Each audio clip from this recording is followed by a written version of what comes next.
I'm Grant, and welcome to Second Plate, a show all about reusing ingredients and just taking whatever you have in the home and making a nice, simple recipe out of it, just something that's really nice. So overall today, what I wanted to do is to go ahead and tackle an idea I had actually not known was in existence for a while until I saw someone order it, and I thought actually that they were just kind of crazy when it came out. And it's a iceberg wedge salad. And what this is that makes it unique is it uses an entire head of iceberg lettuce. However, we are not going to be chopping this. We're actually going to be quartering it, and it's a salad you actually eat with a steak knife, not just a fork. So it's pretty interesting, and it is, I would say, the definition of just a lazy salad, where you're like, I just have a lot of stuff in my kitchen, and I want to know how can I turn that into a meal with what I have and not use a lot of time doing it. So we're going to go ahead and make that tonight on Second Plate. Let's get cooking. The first thing I'm going to get going is I'm actually have some bacon here just to give it some savoriness, hard word to say. So this is just some like honey, bacon. I want something that is really savory because we're going to be like breaking it up into little specks. We're not going to be serving it just as is in strips. So you want something where even if you get just a tiny bit of it, you can really almost just like taste it and kind of like suck on it, because that's going to be the big deal with this. It's going to be alongside the blue cheese dressing that we're going to be making, and it's really creamy. So I want something that's a little bit crunchy, that's not lettuce, but just is really tasty. So I have this. Going to go ahead and salt and pepper it. I will be baking this. You can, of course, fry it or just prepare it however you want. On a previous show, we actually captured some bacon grease, which is useful for all kinds of dishes. And this is the kind of thing where if you're using bacon anyway, go ahead and fry it on, say, like a skillet or something and capture it, just because, hey, you're doing it anyway. So just a little bit of salt. Not too much. Bacon's really easy to just kind of eye when you think it's done. I'll usually bake it. You can do it in a skillet. I personally do not like crispy bacon. I am in the camp of, I like chewy, almost just like something where it's like, again, I would say like you can like suck on it. I don't want to have a bacon cracker.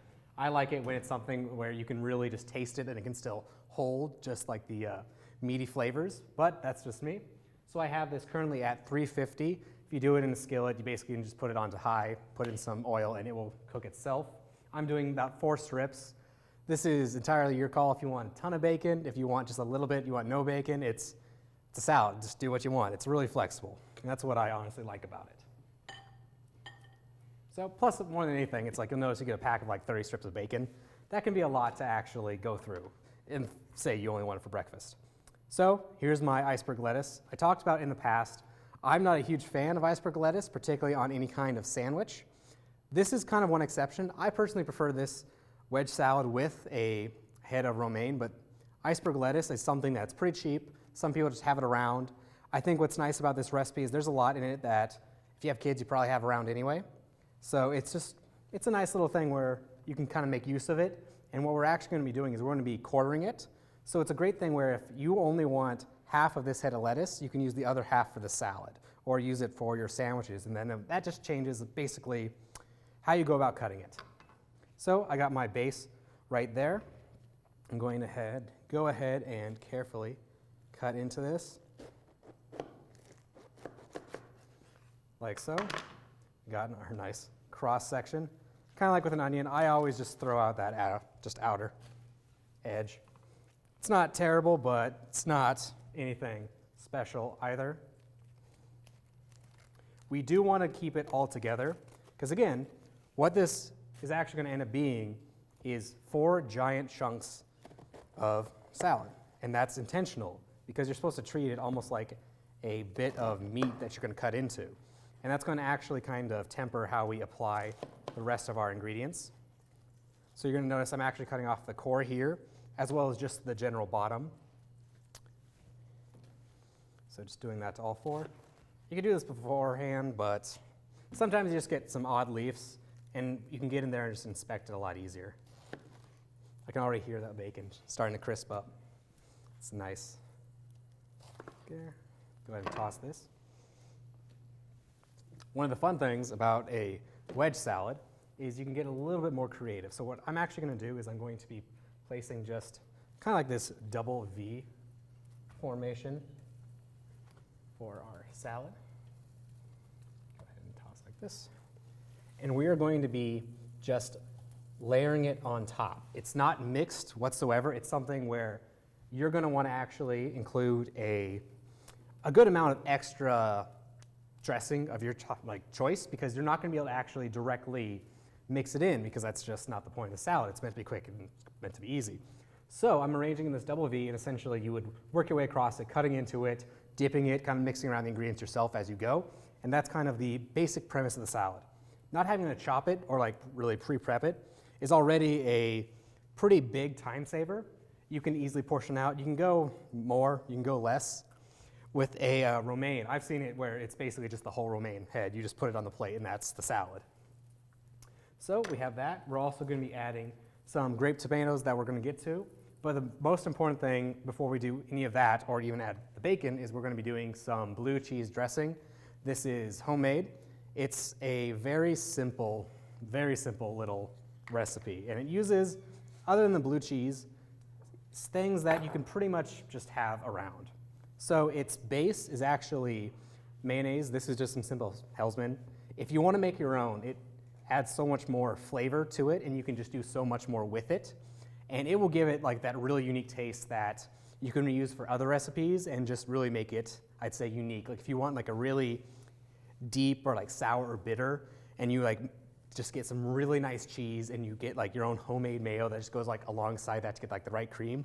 It's the perfect kind of thing that's really easy, but once you know what you like, you just kind of keep making that. And I love any kind of dish that it's easy, it's simple, but if you make it, say, for 25 years, by the end of that, it's entirely different. It's entirely yours, and it's entirely what you want. So we just have a simple blender set up here, and we're going to be mixing our ingredients: mayo, some simple blue cheese. You can use some stronger stuff. The stronger you use, the more pronounced it is, and probably gives it the most like unique amount of flavor. But this is just some simple little blue cheese by Kraft. And then I have some buttermilk. You can obviously substitute like milk. I assume if you melt it, you could actually substitute butter. I personally haven't done it, but you can get pretty creative with that if you want to, again, just experiment. We're going to start with our mayo, because that is our base. Just get this all in here. Talked before, mayo, it's interesting to work with. And I found myself thinking, as much as I kind of want to have like these nice dishes where I serve it and I have it all pre-measured, that squirt bottle of mayo looks really convenient for this recipe. So maybe one day if I were to do that at home, I would just opt for that to move it around.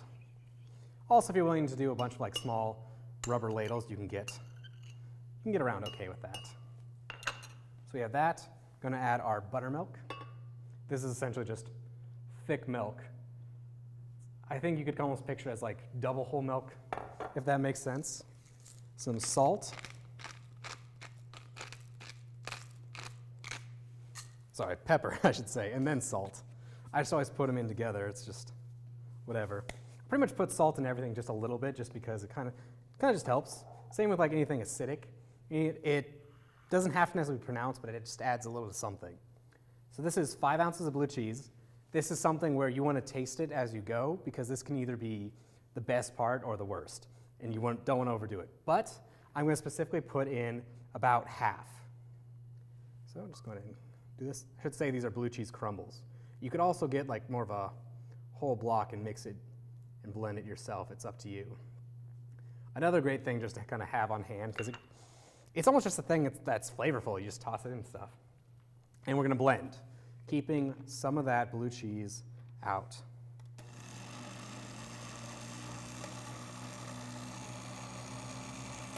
Cool.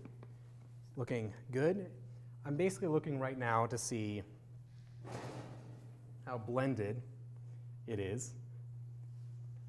I really want this to be extremely clear, no chunks, because the entire purpose of keeping half of it out is I'm actually going to be stirring in the second half. So I'm going to just add a little bit more.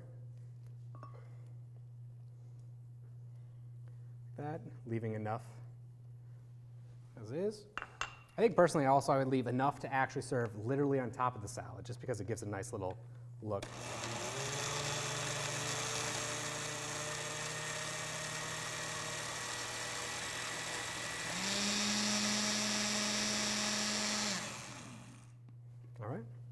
Going to taste this. Tastes good. You can definitely taste the blue cheese. I'm just going to come over here, turn this down a little bit, find my oven mitt. It's looking good. I have no clear like standard on when to pull it out, but I do like to turn it and just kind of inspect it.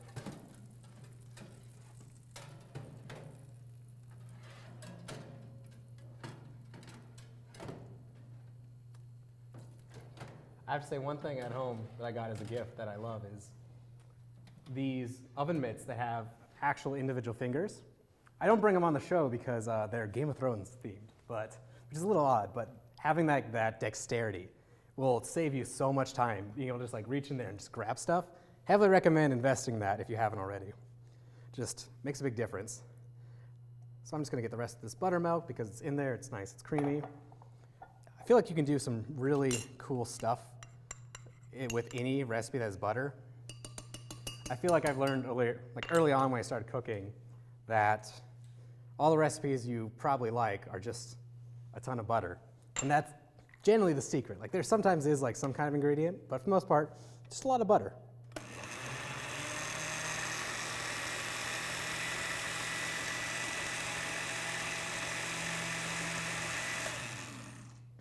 All right. So right now what we have, just as is a very simple, creamy version of it. So it looks almost like just like simple ranch where you can't see any chunks. And that's kind of what we're going for, because what we're going to do now is we're going to slowly add this in. I would assume you could buy different granule sizes of these. So if you want like some really big chunks, or if you are, say, putting this on something where you really want it to stick, that will affect how large you want to go. So if you want this to be like dipping, I would say you probably want to go smaller, but we can go bigger because we have a salad and gravity is just going to keep it down. Keep stirring. Add just a little bit more. And I'm going to actually make sure I reserve just a little bit of this blue cheese. This is 5 ounces. I think the recipe itself can take up to 8 ounces for these amounts. And yeah, just kind of keep stirring. The eventual goal is once we put this over, we're going to have large chunks of the dressing just on top of these, and it's going to be layered over. And the reason that's important is 1, you can't mix it, but 2, this is going to be the only way our ingredients are going to actually stick on top of this salad. It's why we need to make sure we get the dressing ready first, because if I just throw, like, say, tomatoes and bacon at this, you're going to end up with them all out here, which actually will happen anyway. You can make a nice little ring of like ingredients, but you want to be able for someone to actually go in and take a nice hefty chunk and actually eat it. So like that's why I try to make sure I prepare that just ahead of time. Cool. So I'm going to go ahead and transfer this just into a bowl. This lasts about 2 weeks. It's essentially, because of the ingredients, the only 2 things that limit it are the buttermilk itself and then the mayo, but the buttermilk's more of the concern. So if you have fresh buttermilk and you put this like straight into a fridge, this will last a long time. And this is something where once you make this and you have it homemade, it's convenient, it makes a lot, and you can just kind of have it on hand to use for any kind of like dipping recipe. And I would imagine there's like a ton of recipes that just kind of call for this, that once you know how to make what I would say is like your brand of like blue cheese dressing, that's just like so flexible, you know? You'd be like, well, this is the blue cheese I make for, say, if I want to dip it with this, or I think this is my salad version. It's just really, really interesting. Okay. Go ahead and clean off my spoon, because I like to use a spoon for this over, say, a spatula, just because I want to essentially dollop this on. I want it to form decently sized chunks and then run off just slightly. So arrange this as is. I'm going to first take a nice little dipping bowl. This, I think, is important because more so than any other salad, running out of your dressing just because of misjudging is very easy with this. So if I were to serve this to a group, I would always just include it. And that's partially because even if you're an amazing chef and just know the exact amount to have like the properly formed stuff and you know exactly the right quantities, your table guests might not, and they might just go straight in and they just cover this first chunk with as much dressing and toppings just as possible. So this is just a nice little like gesture. It doesn't have to be literally its own little plate for everyone, but I think it's just something it's nice to have. And like in eating it, it's just a nice gesture. That's really the best way I have to describe it. Okay, so we're going to start layering on our dressing, and then we can get to some of these other ingredients. So I like to get a big chunk here. Ideally, you're going for about a fourth per. I don't want to drench them. I'm really just looking for a large dollop, and I'm looking to see where it's going to run. So I want to get it down here, right there. I'm going to put some there, and then some just on the side. This can look like a lot, but once you actually get down to eating it, let me actually shape this a little bit. It's surprised how, even though these are like several dollops, like I would say this is probably what, like 4 teaspoons or something. This is a lot of salad. This is probably more so a 2-person thing unless you want to have this as like your primary meal. But I want to make sure, again, I don't overdo it. And then generally I'll just kind of garnish a little bit. So I'm going to put this just around here for some of our runoff ingredients. Stuff like that. Because essentially you'll cut into here, you'll get, if you've never eaten this, you'll go at it with a steak knife. You'll usually like move around. And even if you get everything covered in dressing about the way you want it, you still have kind of like the core actually at the center that you want to be able to essentially just like stab and get in and get whatever you want with. One thing I kind of like about salads is it's fun to have, I guess, a strategy to eat. And that's not something you can do with, say, like a sandwich or something. But I wouldn't say it's fun, but it's definitely interesting. It holds your attention, makes you eat a little bit slower. Or some people are just like that. They'll go eat all the bacon, and they'll just, then they'll move to all the tomatoes and then all the lettuce. So I'm going to start by just arranging this. Looks like it's sticking a little bit. I'm just trying to get it to kind of stick wherever I can. This is something where if you like blue cheese, go crazy or put more in the actual dressing. Let's add some right there. But I'm mainly just adding enough where if they need more to help cover the salad, they have it there. But I'm not also forcing them to eat a ton of my dressing by just absolutely covering it. And I definitely don't want to get to the point where it's soaking into the lettuce itself, because then that's just going to be too much. I want it to be there if they need it, but overall, optional. All right. Next, I'm going to go ahead and take a look at this bacon. It's looking pretty good. Going to just prepare, actually, let's do right here. For that, simple paper towels for the runoff. This is another great reason to kind of harness the bacon grease, is you don't have to collect it in paper towels. You can just like collect the actual runoff of it, and it becomes valuable, just like in, say, like a mason jar. And that can be very good for, say, stuff like croutons or anything you want to have like a nice bacony, meaty flavor. Okay, gonna get that as is. Get ready to set this down. It's interesting because it's going to come out all wet, but this grease is going to kind of form up. And one reason I make sure I pepper my bacon is kind of what's interesting when this cooks is the bacon and the pepper, or rather just the pepper, almost just burn or like a fry a little bit. And you end up with this pepper that's very pungent. It's not bad, but it'd be too much if you were to put it like on the salad directly. But on something like this, I learned accidentally, it really makes those individual like bits of bacon kind of like pop out. So we're just going to get those here, and I'm going to let those cool. This is the point where if I was going to collect the bacon grease, I would essentially pour this through a sieve, essentially like a really tiny strainer, collect that, put it in the fridge. That lasts like a month, and you can use it for all kinds of things. Cool. Just going to go ahead and dab at this to get off some of the extra grease because I don't want necessarily a greasy salad. And then what we're going to do next depends on how well done you end up cooking your bacon. So if you like it really crispy, again, the way I would describe it, if you like your bacon like crackery where you just bite it and it splinters, essentially you just take one of these and you just crumble it all over. It's really easy, not my preferred way. Otherwise, what I like to do is I have some just meat scissors right here. I keep them in my knife block. Now, I will say this is another pet peeve I personally have about cooking is you should only use your meat scissors for actual food and you keep them clean. It obviously is really convenient to use them to open packages, but it just dulls them and then they can be a real pain to clean, so I don't recommend that. But it's something that does kind of irk me. So let's go ahead and split these two apart. Go ahead and use our blue cheese bowl since that's done. Just going to lift it up.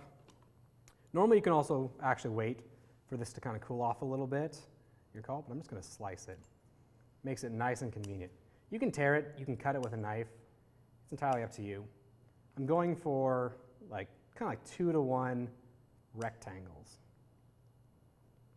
I believe I've also seen some places just serve this, honestly just in bowls. Like, hey, here's all your ingredients. You just dump it all over your salad however you want. So a little bit of backstory on why I learned about the salad. I went out to a Applebee's because for some reason my grandparents absolutely love Applebee's. Don't know why, but other people in my family do not. So anyway, I had an uncle and he ordered this wedge salad and I was like, I don't know what that is, but I feel like I regularly encounter some salads, I just don't know what they are because there's all kinds of variations of just chopped salads and salads that have some name like the Caesar salad, the Cobb salad that don't describe them at all. It's like, okay, that's whatever. And when it came out, it just looks like a wedge of lettuce. And I was honestly kind of amazed but confused because it seemed like, to me, that's like the equivalent of just going into a restaurant and saying, oh, for my side, I just want a whole tomato.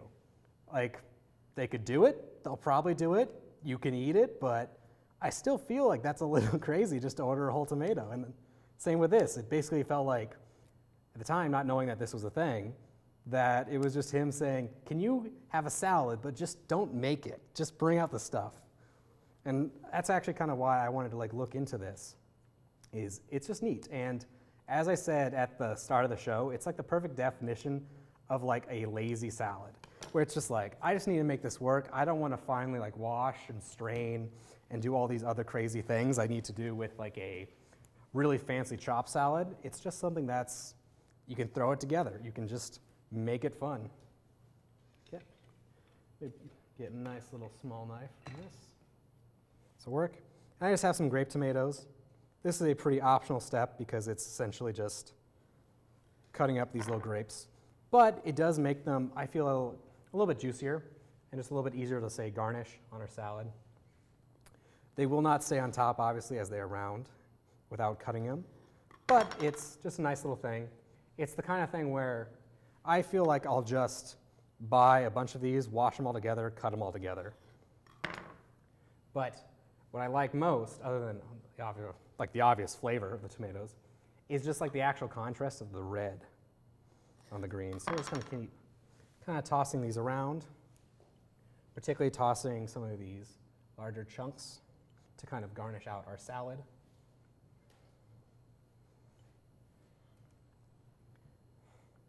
And I have to say, what's kind of interesting about this is it just looks ridiculous, but when you actually sit down and eat it, it's something I feel like I could very easily see myself doing just on the side.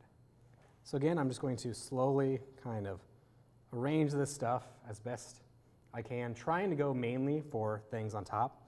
If you have the bacon crumbles, really, really small ones, sprinkling it on is a great way to just get a little bit all over. But again, I feel like I'm going for, personally, a little bit more of a hide and seek, because your goal is to put enough in there that as you slowly go through these giant chunks of lettuce, that you have some stuff to break it up. And then this would also lend itself very easily to onions, other kinds of cheeses. I'd probably say honestly, like you could do a lot of cool stuff with the dressing. I just like the blue cheese because it's nice and pungent. But anything you would put on a salad, you can pretty much just put right around here on this, and it's going to be good. And it's surprisingly tasty. Plus, what I think really makes it is having to actually sit down and eat it with like a steak knife as you cut into it. It makes it feel like so much more of a meal because it's something you gotta kind of take on. It's not just, oh, hey, here's like this little like micro salad that I quickly like scarf down that feels like 40% of what I want. It's like big, it's like kind of intimidating, but at the same time, you just can, as you eat it, make it whatever you personally want. I think this is something I could see myself making all the time just with leftovers. Like, oh, I wanted to make a date night salad and I got enough for 2 people, but now I got 1 more head than I need. Easily like pop this out, carve in the force, make them 1 meal each. It's a very convenient dish that just knowing that you're not crazy, you're not being lazy, it's actually a thing, is actually I think pretty impressive, as well as knowing how to actually make some simple little dressings yourself and then try new things with them. It's a good skill to have, and it's something that I think you can just really like take any dish just like to the next level with and really just do something that is just genuinely unique.